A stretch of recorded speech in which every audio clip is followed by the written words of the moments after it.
Saudari-saudaraku terkasih dalam Tuhan Yesus Kristus,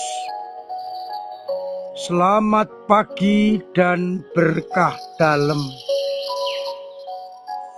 Kita berjumpa kembali dalam renungan harian Senin 11 November 2024.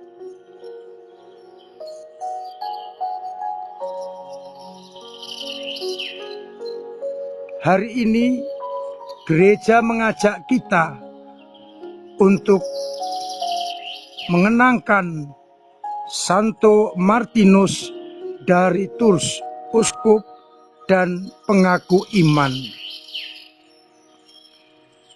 Ia lahir atau hidup pada abad keempat, dibesarkan di Italia. Ayahnya seorang perwira tinggi Romawi yang masih kafir. Maka ia ingin agar Martinus juga menjadi perwira yang gagah perkasa.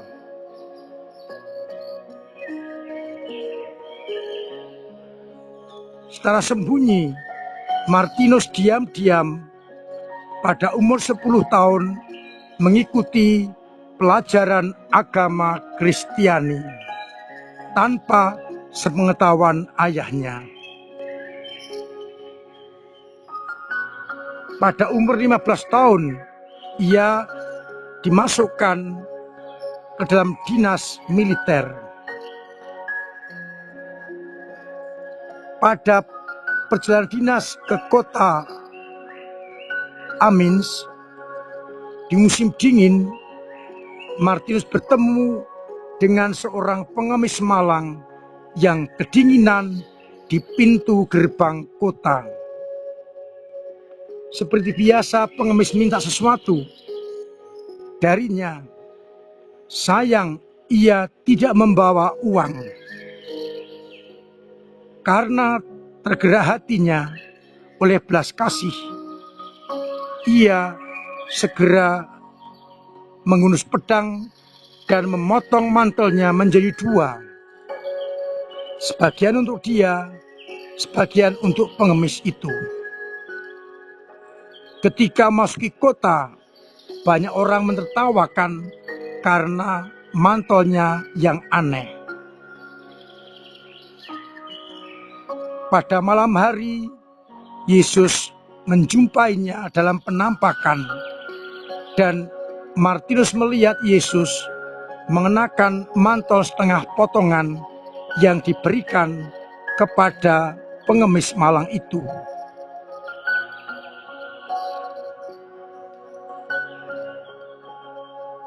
Tak lama kemudian, ia dipermandikan dan mengajukan permohonan pengunduran diri dari dinas kemiliteran.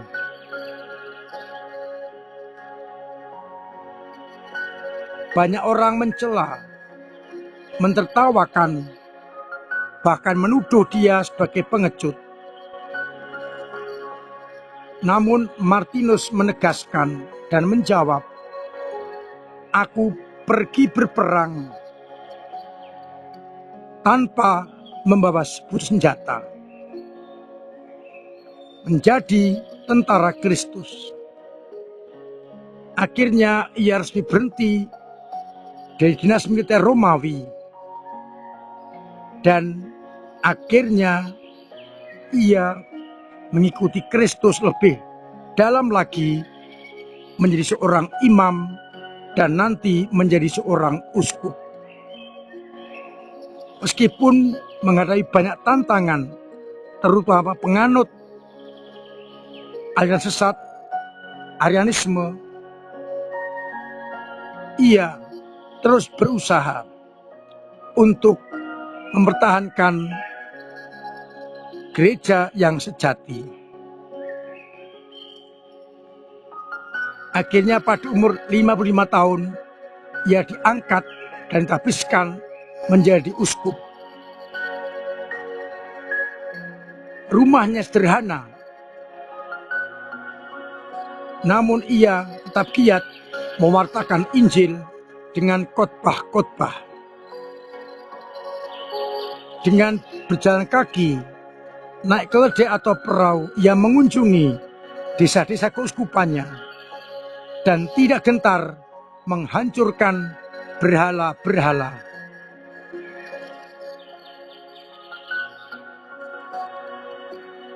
Ia sungguh disukai oleh orang-orang Kristiani yang fanatik dan mendukung Martinus untuk mempertahankan keahlian atau keaslian gereja.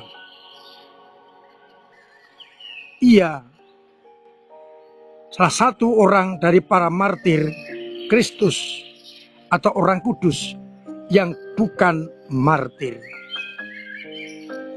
Kita bersyukur atas orang kudus ini dan mohon agar kita pun dimampukan seperti Martinus dalam mempertahankan iman. Bacaan pertama pada hari ini berbicara soal penatua-penatua yang diangkat setelah jemaat dibangun. Sedangkan pada Injil, Yesus berbicara soal pengampunan dan soal iman. Kebiasaan Paulus setelah mendirikan jemaat mengangkat penatua-penatua untuk mempertahankan iman dan menjaganya. Maka di setiap jemaat yang dibangun diangkatlah penatua, penilik, episkopos yang sekarang kita kenal sebagai para uskup yang menjamin agar iman umat tetap bertahan. Maka semua gereja dalam keuskupan harus mengikuti apa yang diajarkan oleh Bapak Uskup sebagai penjaga iman di keuskupannya.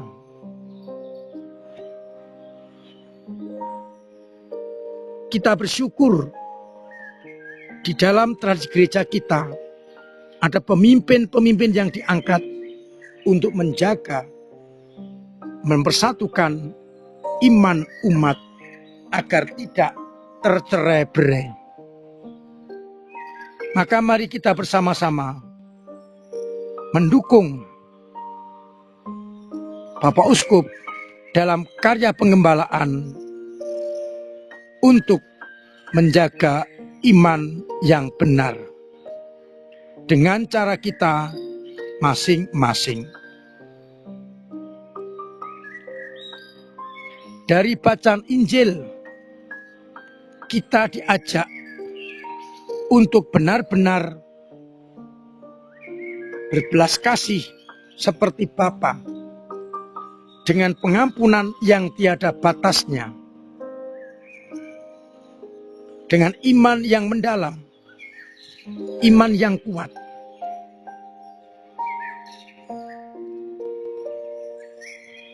Kalau kita punya iman sebesar biji sawi, kita akan mampu memindahkan pohon ara ataupun gunung. Soalnya adalah iman kita seringkali masih kurang sempurna, penuh keraguan-raguan, sehingga kita seringkali merasa iman kita tidak terbukti. Kita memang beriman, tetapi belum sepenuh hati. Kadang-kadang masih muncul, apakah benar? Jangan-jangan tidak.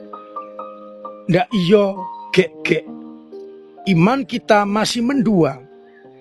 Maka seringkali iman kita mudah digoyahkan oleh hal-hal duniawi. Kalau kita benar-benar beriman, maka kita akan mendapatkan sesuai dengan iman kita.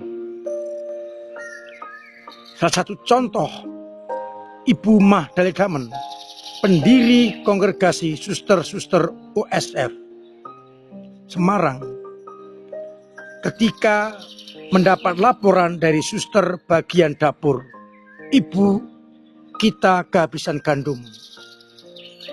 Dan Ibu Mah Dalai Damen mengatakan, Tuhan akan menyelenggarakan. Deus providevit. Dan apa yang terjadi? Tak lama kemudian, pintu biara diketuk dan seorang saudagar mengantarkan berkarung-karung gandum. Ibu Madalena benar-benar beriman dan yakin Tuhan akan menyelenggarakan. Kalau kita mampu seperti itu, maka apapun akan terjadi. Sudahkah aku beriman 100%? Pengampunan yang kita berikan kepada orang lain, karena kita juga tidak yakin akan penyesalan sahabat kita. Maka setelah beberapa kali, akhirnya kita seringkali berpikir, tiada maaf bagimu. Ini bukan ciri Kristiani. Berapa kali orang bersalah dan berapa kali ia meminta maaf, kita harus mengampuni. Mari bersama-sama kita seperti Yesus yang penuh dengan pengampunan karena cinta kasih. Tuhan memberkati kita sekalian. Amin. Marilah berdoa. Bapa yang penuh kasih, tambahkanlah iman kami yang kadang jatuh, kadang lemah, kadang kurang kuat. Semoga dengan iman yang semakin kuat dan mendalam serta tangguh, kami semakin mampu untuk menyerupai putramu dengan pengampunan yang semakin mendalam, semakin tiada batas, dan diganti dengan cinta kasih. Semoga umatmu yang sakit engkau sembuhkan, yang punya beban berat engkau ringankan, yang punya persoalan engkau bantu untuk mengurai, dan yang ekonomi engkau bantu untuk memperlancar usahanya, agar akhirnya umatmu tetap mengalami kasih karuniamu. Untuk itu, sertai kami dengan berkat-Mu sendiri, Bapa dan Putra dan Roh Kudus. Amin.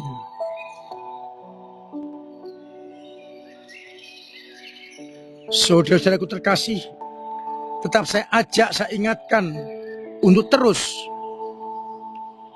memiliki pola hidup yang sehat, agar kita benar-benar dimampukan untuk sehat demi keluarga dan sesama.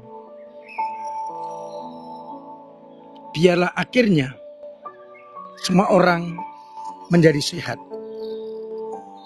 Terima kasih untuk semua usaha panjenengan dalam menghidupi gereja lewat lingkungan, wilayah, paroki, kehidupan maupun keuskupan, dengan cara kita masing-masing, dengan doa-doa, tenaga dan karya, serta waktu, serta dana yang sungguh membantu gereja dalam karya pelayanan. Terima kasih atas seluruh perjuangan hidup panjenengan menanggapi tawaran atau pencarian dana dari Banyu Temumpang. Ditunggu sampai akhir bulan dan baru kita setorkan ke Banyu Temumpang. Kita juga membuka kesempatan untuk membantu korban gunung meletus di Flores. Silakan menghubungi saya atau bisa dimasukkan ke dalam amplop dan ditulisi untuk bencana Flores.